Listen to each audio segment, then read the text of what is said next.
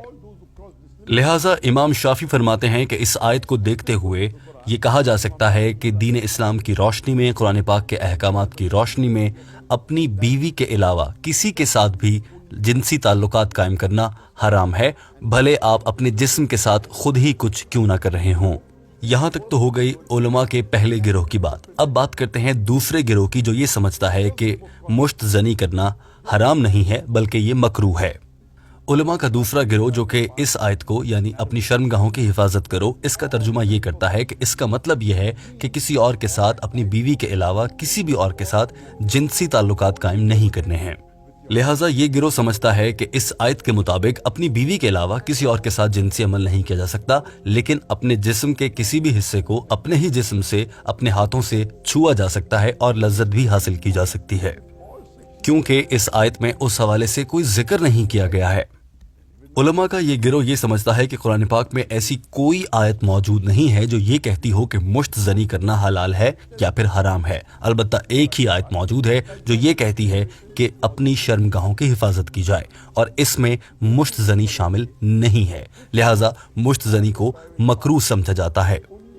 اسی طرح سے ابن حزم فرماتے ہیں کہ ہمارے پیارے نبی حضرت محمد صلی اللہ علیہ وآلہ وسلم نے اس وقت لوگوں کو اس بات کی اجازت دی تھی کہ وہ اپنی شرمگاہوں کو چھو سکتے ہیں،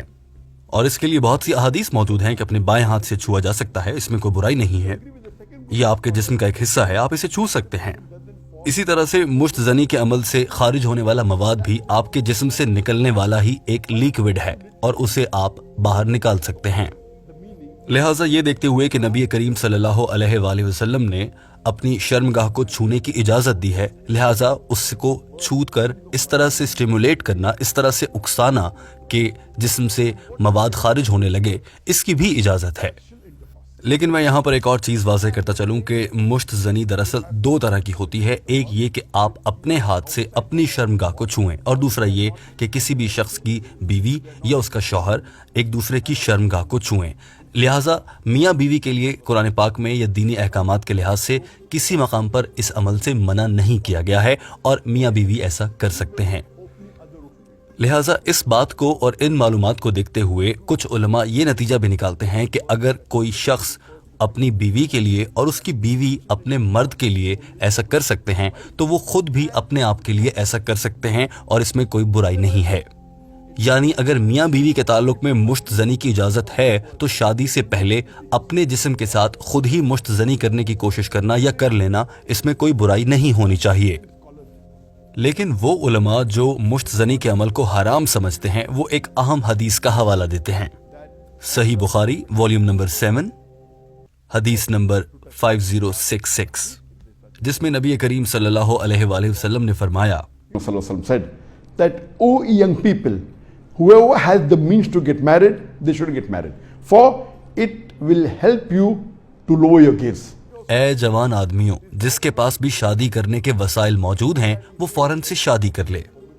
تاکہ تم اپنی نظروں کی حفاظت کرو اور اپنی شرمگاہ کو بھی محفوظ رکھو، اور وہ جن کے پاس شادی کرنے کے وسائل نہیں ہیں انہیں چاہیے کہ وہ روزہ رکھیں تاکہ ان کی جنسی عمل کی خواہش کم ہو جائے۔ لہٰذا کچھ علماء یہ سمجھتے ہیں کہ نبی کریم صلی اللہ علیہ وآلہ وسلم نے فرمایا ہے کہ اگر شادی نہ کر سکو تو روزہ رکھو، یہ نہیں کہا کہ مشت زنی کر لی جائے۔ لہٰذا ہم یہ سمجھتے ہیں کہ اس بات کا مطلب یہ ہے کہ مشت زنی حرام ہے، کیونکہ نبی کریم صلی اللہ علیہ وآلہ وسلم نے یہ کرنے کو نہیں کہا ہے۔ مگر میں یہ سمجھتا ہوں اگر نبی کریم صلی اللہ علیہ وآلہ وسلم نے یہ کرنے کو نہیں کہا ہے تو یہ کرنے سے یہاں پر منع بھی نہیں کیا ہے، لہٰذا اس حوالے سے کچھ بھی واضح نہیں ہے۔ لہٰذا اس حدیث کا ہمیں ایسے ترجمہ لینا چاہیے کہ آپ شادی کر سکتے ہیں تو کر لیں، اگر نہیں تو روزہ رکھیں۔ اس حدیث میں ایسا کہیں نہیں کہا گیا ہے کہ مشت زنی کرنا حرام ہے یا حلال ہے، لہٰذا اس حدیث سے یہ نتیجہ نکالنا کہ مشت زنی کرنا حرام ہے یہ غلط ہوگا۔ یہ ویسی ہی بات ہے کہ اگر میں کہوں یا پھر بلکہ آپ ایسے سمجھ لیں کہ اگر نبی کریم صلی اللہ علیہ وآلہ وسلم نے فرمایا ہوتا کہ کھجور کھائیں یہ جسم کے لیے مفید ہے، تو اس کا مطلب یہ ہرگز نہیں ہے کہ باقی پھل حرام ہیں، آم کھانا حرام ہو جائے گا، ایسا نہیں ہے۔ اور جہاں تک میرا مطالعہ ہے ایسی کوئی حدیث نہیں ہے، صحیح حدیث ایسی کوئی بھی نہیں ہے جس سے یہ ثابت ہوتا ہو کہ مشت زنی کرنا حرام ہے۔ ہاں کچھ کمزور یعنی کہ ضعیف حدیثیں موجود ہیں، مگر انہیں ابھی کوئی علماء صحیح نہیں مانتے، لہٰذا مشت زنی کو حدیث کی روشنی میں بھی حرام نہیں کہا جا سکتا۔ اب کچھ بات کر لیتے ہیں علماء کے دوسرے گروہ کی جو یہ سمجھتا ہے کہ مشت زنی کرنا حرام نہیں ہے بلکہ یہ مکروہ ہے۔ ان میں سے ایک ابن عباس رحمۃ اللہ ہیں جو کہ نبی کریم صلی اللہ علیہ وآلہ وسلم کے ساتھی تھے۔ ان کے پاس ایک شخص آیا اور اس نے کہا کہ میں بہت عرصے سے مشت زنی کر رہا ہوں۔ جواب میں آپ نے فرمایا کہ مشت زنی کرنا زنا کرنے سے بہت بہتر ہے، لیکن شادی مشت زنی کرنے سے بھی بہتر ہے۔ لہٰذا حضرت محمد صلی اللہ علیہ وآلہ وسلم کے انتہائی قریبی ساتھی ابن عباس رحمۃ اللہ علیہ، ان کا یہ فیصلہ ہے، ان کا یہ سمجھنا ہے کہ شادی کر لینا مشت زنی کرنے سے بہتر ہے اور مشت زنی کر لینا زنا کرنے سے بہت بہتر ہے۔ لہٰذا اس سب سے یہ نتیجہ نکالا جا سکتا ہے کہ مشت زنی کرنا حرام نہیں ہے مگر یہ مکروہ عمل ہے۔ اسی طرح سے امام احمد بن حنبل ہیں اور ان کی یہ رائے ہے کہ مشت زنی نہیں کرنی چاہیے، لیکن اگر آپ زنا کرنے جا رہے ہیں تو اس سے بہتر ہے کہ مشت زنی کر لی جائے، مگر یہ عمل مکروہ ہے یعنی ناپسندیدہ عمل ہے۔ اور یہی بات مجاہد کی جانب سے کی گئی ہے کہ مشت زنی کرنا برا عمل ہے، ایسا نہیں کرنا چاہیے، لیکن اگر آپ مشت زنی کرنے سے زنا سے بچ جاتے ہیں تو ایسا کرنے میں کوئی برائی نہیں ہے۔ اسی طرح سے ابن حزم کا یہ خیال ہے کہ مشت زنی مکروہ عمل ہے، اس کی مذمت کی جاتی ہے، لیکن اگر آپ زنا کرنے جا رہے ہیں تو اس سے بہتر ہے کہ مشت زنی کر لی جائے، اس طرح کی صورت میں اس کی اجازت ہے۔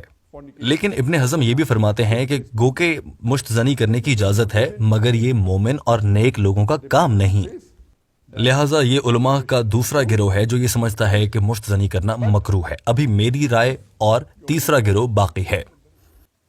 دوستو، ڈاکٹر ذاکر نائک کی ویڈیو کا پہلا حصہ ختم ہوا۔ دوسرا حصہ دیکھنے کے لیے ویڈیو میں نظر آنے والے لنک پر کلک کیجیے یا پھر اس کا لنک ویڈیو کے ڈسکرپشن میں موجود ہے۔